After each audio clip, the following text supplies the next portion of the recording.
Hey everybody, good morning. This is Anna, and thank you for coming back. Today we're going to do lesson 2, which is Introduction to Perspective. And before I start, I want to give a shout out to my friend Mallory for donating this really pretty bird shirt. I love birds, I love plants, so I love it. It just kind of gives me that artsy fartsy teacher vibe, so I really absolutely love it. All right, so let's go ahead and get started with today's lesson. First of all, you're going to need per this lesson, you're going to need paper and you're going to need a pencil. Nothing too fancy, nothing too crazy. You can see right here, this is our supply list. So let's go ahead and get started. So let me go ahead and switch cameras. Okay, so, oh, come on, come on, come on, come on. Okay. All right, so let's go ahead and talk about perspective. So when you're kind of walking around the environment, everything that you see is okay. So let me draw it out. So I am a person just standing outside, right? When I look into the distance where the sky and the ground kind of create an imaginary line, this is known as the horizon line, also known as the eye line. Okay, so ground. Most of where you see this is like where you see like a beautiful photo of like the sunset going down, and you see a guy at the beach, and then he's just kind of wondering his life choices. That's what you see more like this. Um, but this is pretty much what the horizon line is. Now, depending where you are in your environment, if you're low on the ground, high above, it will affect how your objects will literally look in this 3D space.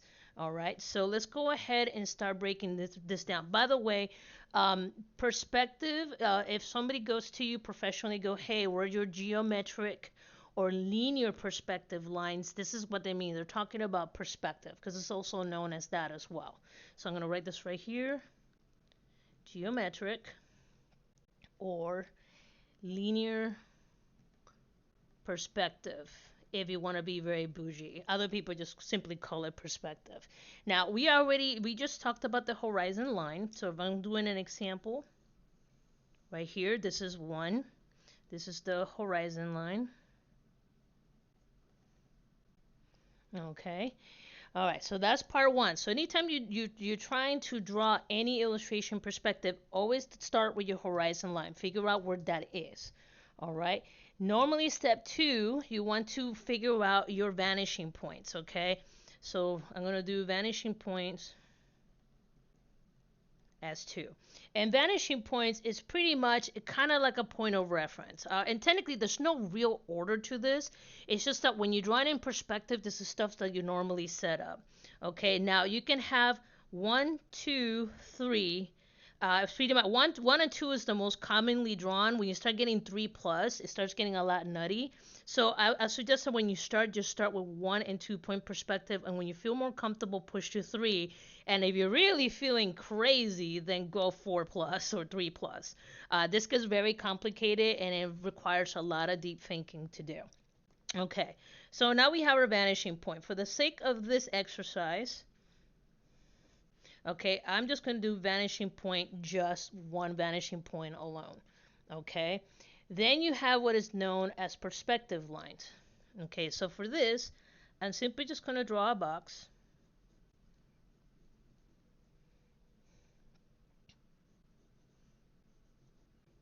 So I start by having an object of reference. Excuse me. As we know, a box on average tends to have 6 planes. You have top, you have bottom, you have sides, and there's 4 sides. So, excuse me. So I'm dying in me to cough into the mic. So we got 1 top, 1 bottom, and 4 sides. Okay, if we're looking at this directly, in this 1 point perspective, one of the sides is just going to be directly in front of us. What we're going to do is we're going to grab the corners closest to the vanishing point. We're going to use that as a point of reference to find our angular lines.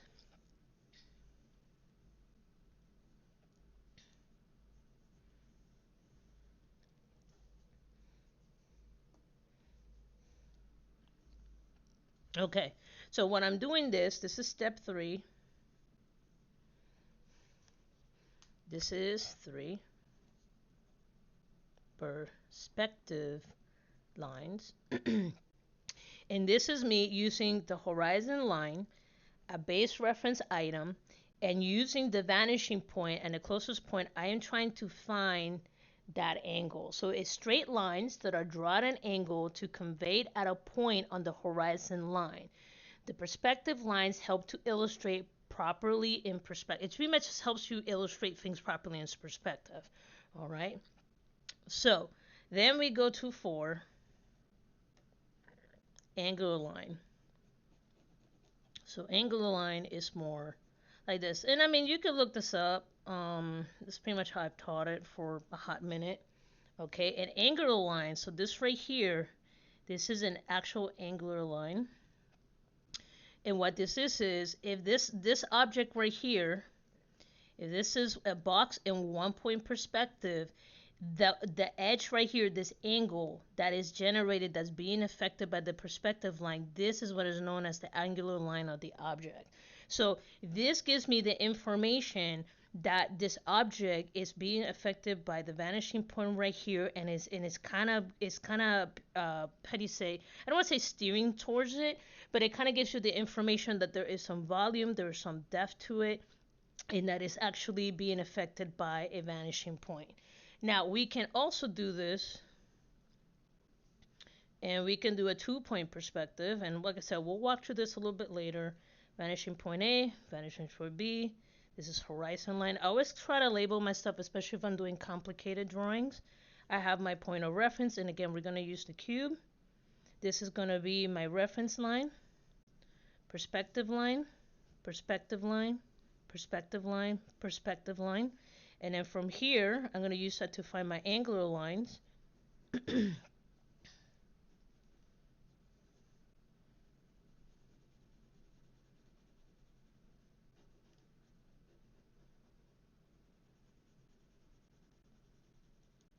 There we go. And it's pretty much exactly what I just did, but this is 1-point perspective. This is 2-point perspective. So we start by establishing our horizon line, our vanishing points, where they're locating, how many. So it's going to be where they located in the horizon line in relation to this item. How many and how many are you going to be using? Because depending how many you're going to be using, it's going to be affecting how this object is going to it's going to be seen in this 3-dimensional space. So that's a couple things that you want to keep in mind when dealing with perspective.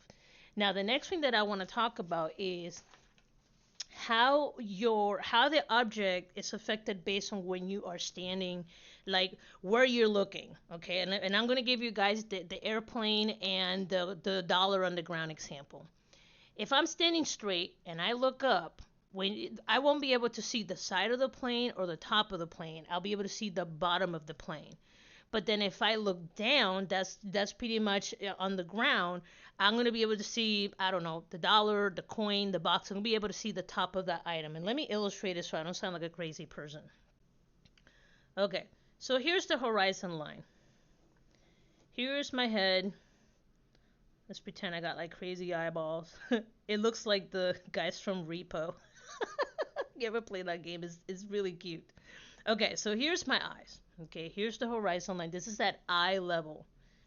Horizon line, eye level.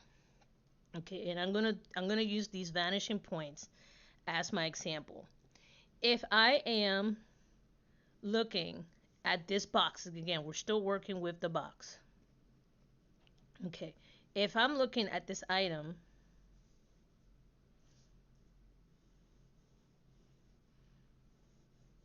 directly in front of me, I'm only going to be able to see 2 planes. And I'll get into that here in a second about the amount of planes that we could see. Okay, so it's directly in front of me. So you can grab, if you have like a kid's block or it's any kind of box around the house, go ahead and play with this. If you put the item right in front of your eye level, you're only going to see the sides of the box. Like I said, there's 1 top, 1 bottom. Man, I really can't spell. And 4 sides. Okay, you got to keep it, you got to keep that in your head. You got to keep the mass and volume in your head. Okay, so if I have it in front of me and it's being affected by 2-point perspective, I'm only going to see two planes. However, the second, okay, the second my character is looking up. So let's pretend that my character is now looking up. Okay, so let's go ahead and talk about that. Okay.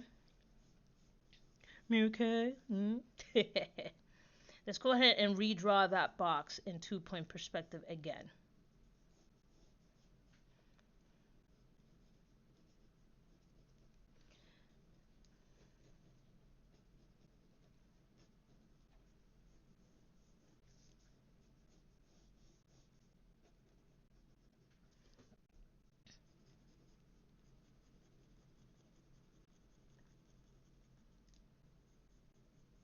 And we're dealing with 2-point perspective. Okay.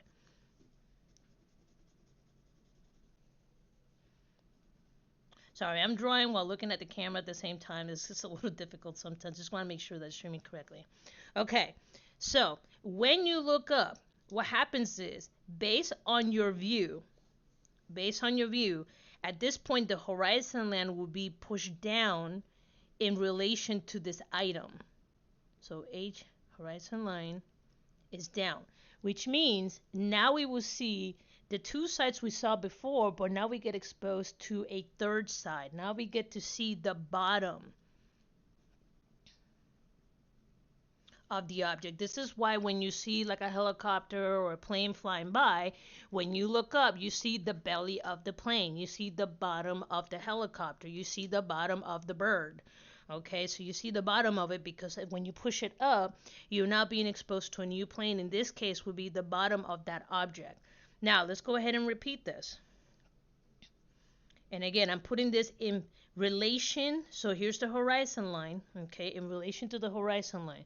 So now if I'm looking down, you notice I'm trying to keep this lined up so you guys kind of have a point of reference. So here's my eye looking down at this. So I'm going to use my vanishing point again, my perspective line, and this is my line of reference. You always kind of have to start somewhere. Your first line is kind of like a free fall, but we'll get into that a little bit later. Okay.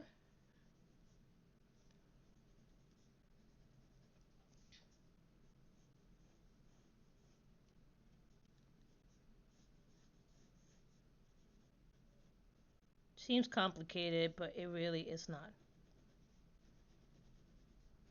It's not that crazy. Okay, so when we're looking down, the vanishing line, or the horizon line, in perspective gets moved up because we're now moving down. Okay, so it gets moved up because we're looking down, meaning that when we look down at the same object on the ground, now we can see the top and the two sides. Okay, does that make sense? And like I said, you can grab a cube in your house and you can kind of experiment with this, and then you can you could see this yourself. That depending, if you put it in front of you, you only see two, but if you put it above your head and you look at it, you'll be able to now be exposed to three planes. You'll be able to see the bottom, and if you push it down below the horizon line, it will expose you to the top of the item instead. Okay, so this is what we see: the top of squirrels. We see, I don't know, the top of a shoe. We see money or whatever. Anything on the ground, you see the top of it. So I hope this makes sense, but just keep this in mind when you're drawing your perspective stuff. Now, the other thing that I want to talk about is the placement of these vanishing points. All right, the wider you go on the vanishing points, the flatter the object is going to be. The closer they are to each other, the more narrow look is going to be. So let me draw you guys an example. Okay, so these are, I'm gonna make this like extra wide. And I'm gonna do this twice so you guys could see. I have to go a little lower.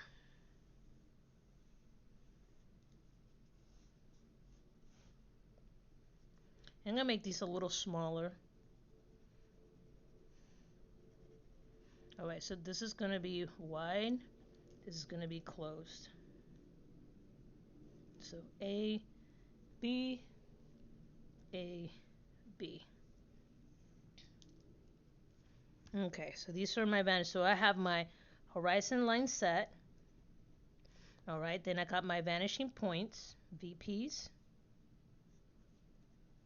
Okay, and then I have my starting line of reference. So I call it a line of reference. I don't think there is a, how do you say, like a real technical name for it, but that's what I call it.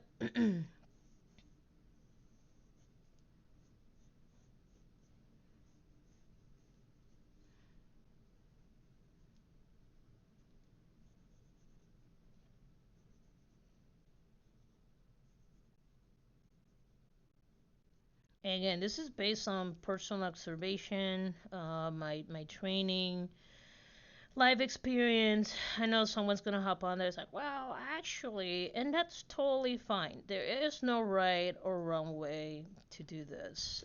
It's just all about practice, and I highly encourage a lot of you guys to just go ahead and experiment on your own and figure out a lot of this.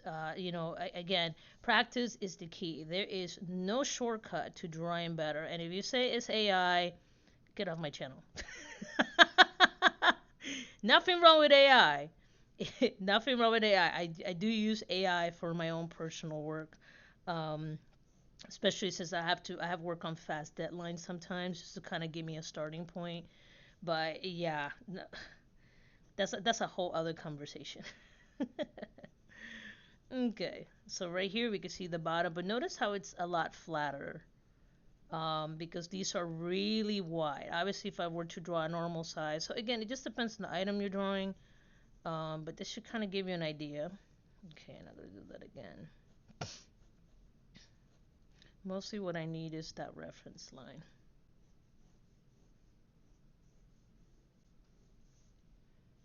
Doo -doo -doo -doo.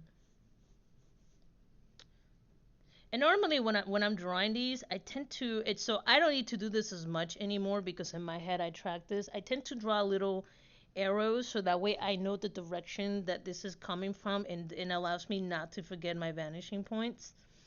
So right here that gives me the top.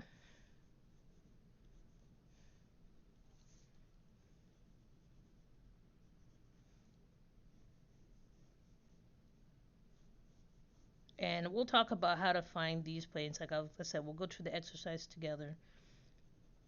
Okay, so here is one where these are wide apart. So here's A, here's B. Oh, was I using this instead? No, I was using that back there. Anyway, that gives you an idea. A and B. Okay, so you can see they're a little bit flatter. And then right here, let's go ahead and go narrow. Okay. So the closer they are,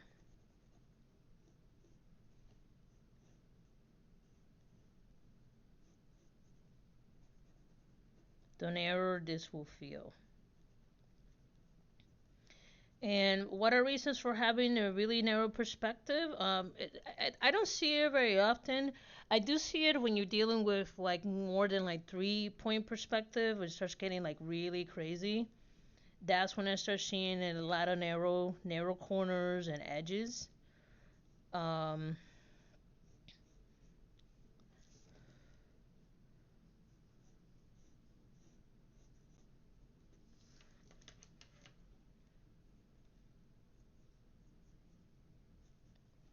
you can see how this is getting more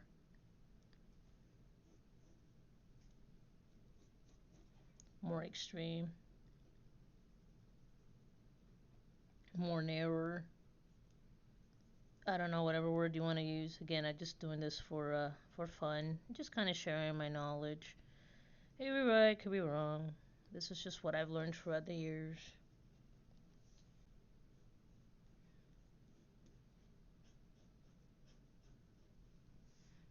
Okay. Do do do do do do do do do do. I do tend to hum to myself when I work. It kind of breaks the monotony. Is just sitting in silence, listening to a computer humming in the background. Sometimes I have a good ebook in the background too. or some news or something. I can't sit in dead silence. All right, but here's what I want to show. So the closer these vanishing points are, the narrower is going to be. The further apart they are, the wider and flatter these items would be. And you can experiment with this however you want. But this is something that I've kind of noticed on my own a long time ago, and it's just something that I always keep in the back of my mind. Like I said, being an artist requires a lot of practice, a lot of observation, a lot of knowledge.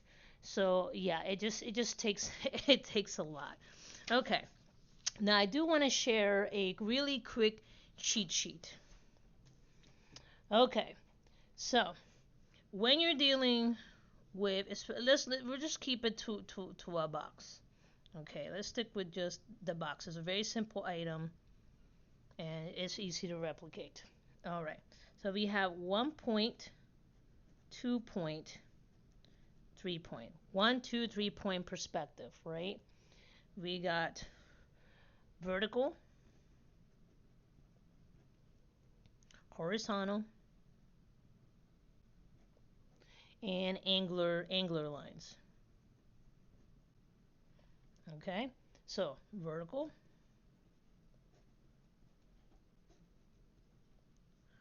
horizontal, and angular lines. Okay, this is Anna's cheat sheet. This is how Anna remembers stuff. I know I keep talking to myself in third person. No, nothing to worry about. I'm losing my marbles. Blah, blah, blah, blah, blah. Okay. I like to joke, by the way. I really do. Okay. So if we have an item, they're normally affected by these three things. You have lines going vertical, horizontal, and then they're going at an angle. In 1 point perspective, and I showed this before. So here's my item. There's a vanishing point. And I'm just going to draw this quick box right here. Okay. Items that are going, or lines that are going vertical, are not affected. Items that are going horizontal are not affected. But lines that are going at an angle are affected. Does that make sense? So anything going vertical or horizontal are not affected, but anything going at an angle, it is. All right, so that's one.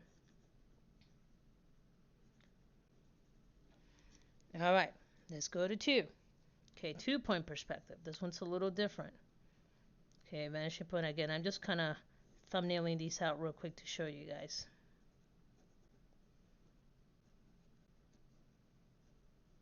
Not the most beautiful box, so A, B.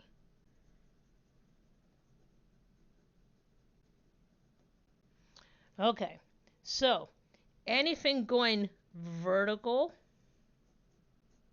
is not affected.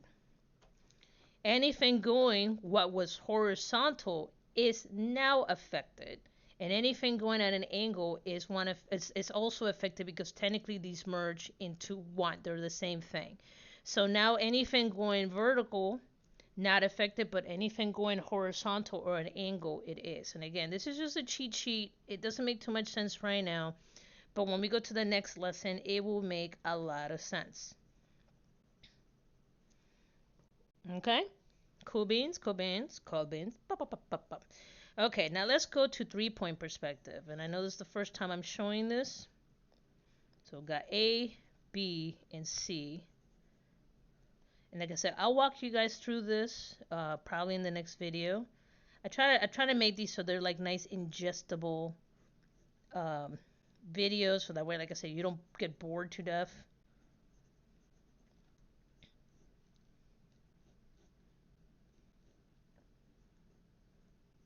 So remember how I said it's important to break items into shapes? This is why. Because when you now wants to start getting more advanced and start getting more into trying to give a more dynamic look, if you understand the core shapes of the item that you're drawing, And then on top of that, you're layering perspective. It gives it more of a unique and dynamic look. And as you can see, this is just me dealing with that basic square, and it's already giving a nice, unique, dynamic look to it. Okay, but let me go back to this first. Okay, so in 1 point perspective, anything going vertical, horizontal, not affected, but anything at an angle is. In 2 point perspective, anything going vertical is not affected, but anything going horizontal or an angle, it is affected. Now, on 3 point perspective, all of them are affected. And actually, I'm going to say 3 plus. 3 plus. Anything, and now you start dealing with anything higher than like 3 point perspective, 3 point perspective and up, everything's going to be affected by everything. And don't ask me about fisheye. That's a whole category that even I struggled with that one. That was very crazy. Okay?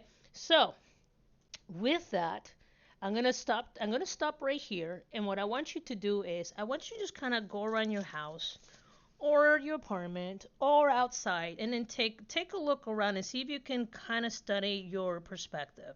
The one that we're most famously known is where you're sitting here, you're standing there, and please don't sit in the train tracks, but you'll see there is there's the horizon line, there's a trail, and there is the train tracks leading into the sunset. This is the most famously known image that we always see. And I'm not going to try to pull it up because, again, I don't want to get hit with copyrights. Okay, the other one we also see is that you'll have, okay, you'll have a cityscape. So you'll see this a lot, especially in Superman or Spider-Man, where it does like a starburst. You see Superman flying through the city. There's these little legs. Yeah, let's pretend that's Superman. He is, yeah. Look at that sketch go. And then you'll see like the top of the buildings. And it just kind of fades. Batman does this too, by the way. And you see like, and it's kind of, the perspective is pretty dope. Especially the ones that get like really into it. But you see like, I don't know, this is this kind of crap at the moment. But you guys get the concept. Top of buildings, looking down, blah blah blah. New York City, blah blah blah blah blah. Um, what's another one where I've seen it a lot? You'll have Cape Crusader. Okay, and then you have the horizon line in the background. And again, you see some of the buildings in the background. Some of them it will be in perspective, and it'll be really faint. It'll be like in the distance, but technically they're trying to lead your eyes. So with the body and with the actual image itself and the pose, they're trying to lead you to maybe like something that says N or thin, because there's a bunch of flow that goes into your panels when you're doing sequential art. But that's a lesson for yet another day, kids. Okay, so you see the Cape Crusader, whatever you want to call him, mass hero guy, standing on top of the building with generic random, I don't know, sewage deposit thing or whatever from the roof. And you see the buildings, and they're in the distance. The building is pretty much the how you said, the skyline is pretty much implying the horizon line, but you'll see that some of the buildings will have some minor details with highlights because they're getting hit by like some of the sunset. But you'll see that there'll be some perspective there. Um, Other things where I've seen it, you could look at photographs as well. You'll see they always tend to, like the pyramids. They always do like these very dynamic photos, and it's always, if it's from the sky, you always get to see like two of them. You always get to see two sides. Or if they're on the ground, again, everything's being affected by perspective. And keep in mind that sometimes the perspective, like the vanishing points, are not even in the photograph. So you'll see this where it's like you're on the ground. It's kind of hard to sketch it out.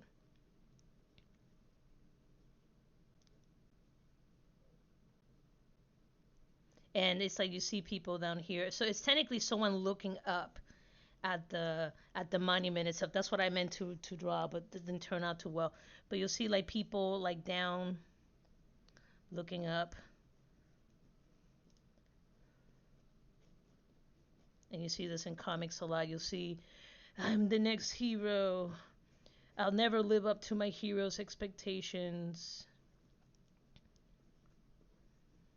And they're just kind of looking up, and it's kind of like, technically, this is like a 3-point perspective, maybe two. But you'll see them, those standing there. Especially, they're trying to give like an impression of grandeur to whoever this person is admiring. They'll show them, it's also showing a hierarchy. But again, that's getting to sequential art where this person is admiring the person that's up here, and actually, technically, he should be a little bigger because he's in the foreground.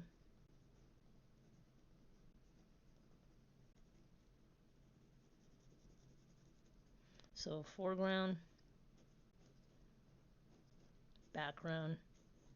So vanishing point will be way over here. Okay, so be A, B, and then C. And by showing that, like I said, it's showing that this is a massive statue and it's looking over. So go ahead and take the time to like Google perspective illustrations. You can print them out and then literally figure out based on what you see. The most famous one you see is always a hallway. Like you'll see will be like a house, and there's normally a door, and you'll have like I don't know some cabinets, some a table or a couch or something. Like it's always kind of like furniture type stuff. But if you get a picture like this, figure out okay, so these are my leading lines. Okay, where do they connect? And you can use tracing paper. So start with that. It's like okay, they connect at this point. And that point where they connect, so this point, this, and if anything leading towards one singular point, it's a 1-point perspective. So right here, I was able to identify that this is my horizon line or eye level, and then this right here is my vanishing point. So I will just kind of suggest for you to kind of go around Google perspective images, and then practice trying to find where the horizon line is in perspective to the viewer, and where are the vanishing points, because that kind of gets your brain really thinking of when you're looking at an environment. In fact, you could just take a random photo of your phone and then really look at it, and then you could just kind of start breaking it down. So that's pretty much going to be pretty much the end of this video. I probably, like I said, I was thinking of probably doing 2 parts, but I think this is a really good stopping point to just kind of give you a moment to absorb what I just talked about, and pretty much go ahead and just kind of go get yourself some pictures, some references, just Google it, and just kind of start getting your brain thinking in that aspect. Okay, so find a couple photos, figure out where the perspective lines leads you to find the vanishing point, and then try to find the horizon line, and try to do that with like 5 to 10 images. Again, this is practice. Repetition and practice makes perfect. Okay, so will it always be 100% perfect? Absolutely not, but it gets a lot better. But anyway, I appreciate you guys joining me. I thank you so much, and like I said, I'll have part 2 of perspective coming soon. Peace.